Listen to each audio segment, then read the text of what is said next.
Hello everyone, welcome to my YouTube channel Inspire Art Linkings. Welcome to our tutorial on creating a stunning sculpture painting of a rose. Let's dive into the material and techniques you will need to bring your artistic vision to life. First, gather your material, air dry clay or polymer clay for the sculpture, acrylic paint for coloring, a canvas or sturdy board as the base, sculpting tools and brushes, a palette for mixing colors, water for smoothing the clay. Start by taking a small piece of clay and rolling it into a ball. This will be the center of your rose. From there, gathering gradually flatten and shape additional pieces into the petal forms, layering them around the center.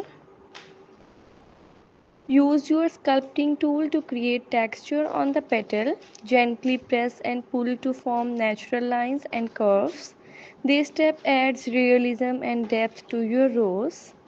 Once you have shaped enough petals, begin assembling them around the center. Use water to help blend the edges together for a seamless look.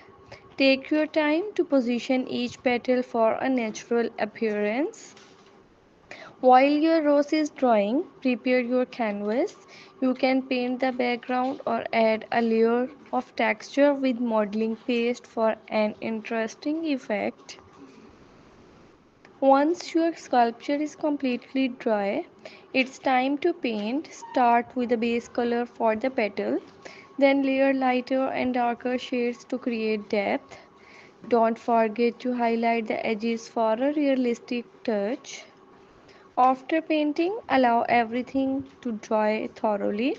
You can seal your artwork with a clear varnish to protect it and enhance the color.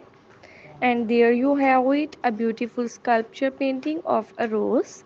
With practice, you can create stunning floral art that capture the essence of this timeless flower. If you like this video, don't forget to like, share and subscribe and also press the bell icon. Happy crafting!